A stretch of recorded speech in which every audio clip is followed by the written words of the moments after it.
Mes amis, le plus souvent dans mes vidéos, j'essaie de vous expliquer que le monde entrepreneuriat, c'est un monde vraiment très compliqué, c'est un monde très complexe, c'est un monde dans lequel vous rencontrez tout genre de difficultés tous les jours.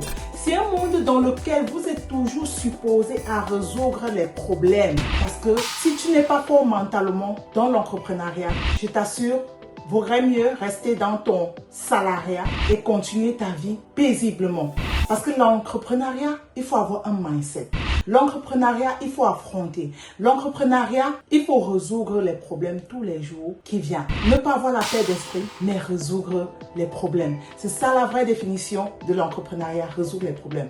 Dans cette vidéo, je vous parlerai d'une aventure que j'ai vécue aujourd'hui en Inde. Une aventure qui m'a vraiment marqué parce que chaque fois aussi, je vous explique que le système indien est très compliqué. Donc, si tu ne fais pas attention, tu risques d'entrer dans les bêtes. Reste jusqu'au bout de cette vidéo pour ne rien rater de l'actualité de cette vidéo parce qu'à l'intérieur, je vous donnerai les différents points et comment les éviter la prochaine fois. Parce que l'Inde, si tu veux faire business en Inde, il va falloir que tu t'armes de patience, tu t'armes de beaucoup de choses, de beaucoup de connaissances que je vous procure dans cette chaîne pour pouvoir mieux les éviter quand vous allez vous lancer. Let's go! Hello tout le monde et bienvenue sur ma chaîne YouTube.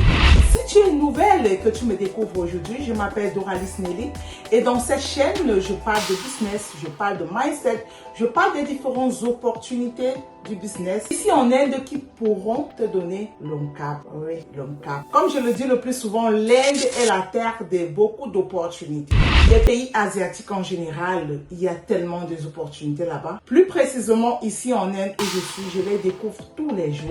Donc, clique sur la cloche de notification pour surtout ne rien rater parce qu'un jour, je pourrais publier un business qui va te booster, qui va te créer un déclic.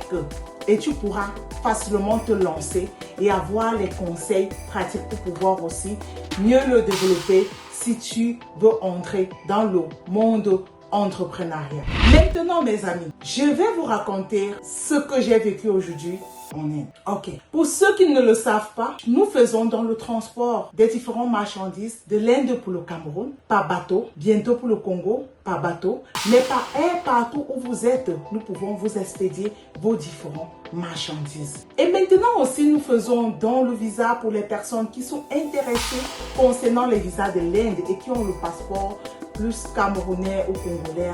C'est facile pour nous de leur faire le visa. Et nous faisons aussi dans le transfert d'argent. Ça veut dire quoi? Ça veut dire quoi?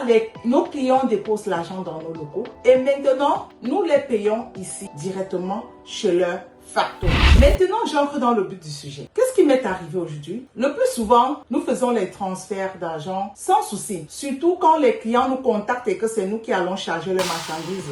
Nous le faisons dans notre banque d'entreprise directement.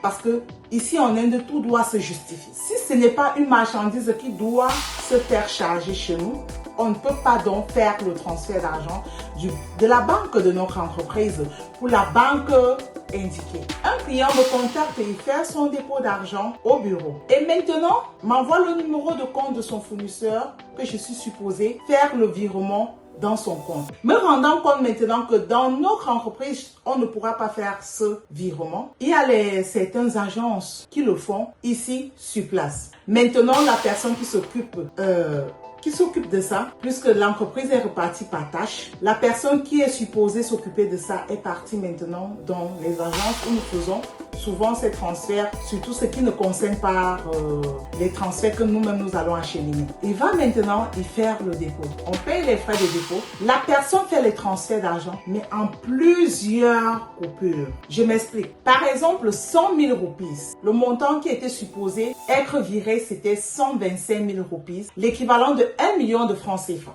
Maintenant, l'Indien qui a fait ce transfert d'argent, qu'est-ce qu'il a fait? Les 100 000 125 000 roupies, pardon, il a transféré en 5 fois. Je dis bien en 5 fois. Ok. En 5 fois, à l'instant, on n'a pas trouvé d'inconvénient. Maintenant, on envoie les reçus au fournisseur. Il dit, ok. 2 heures de temps après, le fournisseur m'envoie seulement le reçu. Le blocage de son compte. Ha! Aïe, imaginez un peu le ressentiment.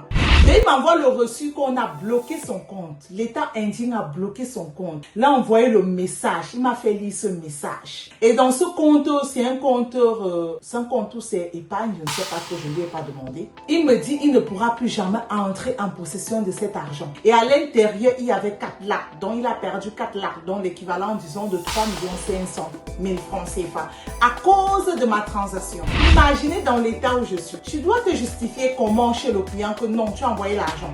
Parce que le fournisseur il a commencé à me poser la question que, wow, au départ, j'ai demandé Google Pay et je t'ai supposé faire le virement par Google Pay. Je lui ai dit, mais Google Pay, toi-même, tu es conscient que Google Pay, un montant un peu énorme, on ne peut pas le faire à Google Pay. Parce qu'il y a un montant limite de transfert à Google Pay. Pour la banque, moi, je n'étais pas au courant, je ne savais pas. C'est la première fois que ça m'arrive. Et c'est la première fois même qu'on fait le transfert, on envoie en plusieurs tranches. Je ne sais pas si la personne l'a fait exprès ou pas. Il dit, what are you doing now? Je lui dis, qu'est-ce que tu vas faire maintenant? Est-ce que c'est mon point? It's not my point. Ce n'est pas mon problème. Ce n'est pas mon problème. Je t'ai fait le transfert, tu m'as certifié que tu as reçu. L'autre là ne me concerne pas, je ne suis pas indienne. Pour savoir que la banque, l'État, le gouvernement va te bloquer. Moi, je ne savais pas. Je ne peux pas savoir un truc pareil. Et je le fais consciemment en étant businesswoman. Ça va moi-même me causer préjudice. Il s'est mis à chialer. Il s'est mis à bavader. Je reste seulement comme ça. Comme certains Indiens sont là. Ils peuvent faire comme ça. Ils ne livrent pas la marchandise de la cliente et je me retrouve dans les problèmes. Je reste seulement tranquille. Il dit que tu sais, je t'ai envoyé l'argent. J'ai pris mon calme et après je l'ai écrit. J'ai dit je vous ai envoyé l'argent. Vous m'avez certifié que vous avez reçu l'argent. Maintenant le reste là, ça ne me regarde pas. Je ne suis pas du gouvernement. Va régler ton problème avec ton gouvernement. Moi je suis étrangère. Va régler ton problème avec le gouvernement. Moi je ne savais pas. Il est resté calme. Et il m'a plus répondu. Moi aussi je suis resté tranquille. Quelques temps après seulement, il me certifie pas. J'ai prié seulement Dieu que pardon. Qu'il livre. Parce que si là maintenant les problèmes déclenchent, je ne sais même pas dans quelle ville il est. Je vais commencer par où? Bien sûr que j'ai les papiers bancaires, le nom, tout ça. Mais si tu vas attaquer quelque chose comme ça, là, tu vas t'en sortir. Et là, tu vas te retrouver dans un problème terrible à rembourser le client, un argent même que tu ne sais même pas par où commencer. Pour vous dire, mes amis, l'entrepreneuriat, c'est le risque. C'est le risque. Tout ce que nous faisons dans l'entrepreneuriat, c'est le risque. Et si tu ne sais pas assurer tes risques, c'est fort probable que tu n'entre même pas dans l'entrepreneuriat. 2 jours après, il m'envoie le reçu qu'il a livré la marchandise. Il m'a dit, Seigneur, merci. Seigneur, merci, parce qu'à l'heure là, je n'avais pas le choix. À l'heure là, le client va dire qu'elle t'a déposé l'argent. Même si tu as fait le virement, tu lui as envoyé le reçu. Vous connaissez les Africains, on ne doit rien comprendre. On va dire que tu as trafiqué. On va tout te dire. Il seulement dit, Dieu merci, quand ce monsieur a livré la marchandise, je l'ai appelé après. J'ai dit, comment ça s'est passé avec votre problème de la banque? Il m'a envoyé le reçu vraiment. Je lui ai dit que vraiment, je suis navrée. Je suis vraiment désolée de cette situation parce que je ne pouvais pas savoir. On ne l'a pas fait exprès, on ne pouvait pas imaginer que derrière cette situation, on pourra vous bloquer. Vraiment, veuillez m'excuser. Là, c'est moi dit, ok, no problème. J'ai dit vraiment, sorry. C'est où j'ai essayé d'apaiser le cœur. J'ai dit que vraiment, I'm really sorry for that. Il a compris. On est resté là, amis. Donc, mes amis, j'ai tenu vraiment à vous raconter cette histoire pour que vous-même, vous n'ancrez pas dans donc, vous ne tombez pas dans ce piège dans l'avenir futur. Parce que pour être sincère, l'Inde est compliquée. En Afrique, par exemple, au Cameroun, par exemple, tu peux déposer même 50 millions, bien sûr qu'il faut justifier, dans un compte. Même 10 millions.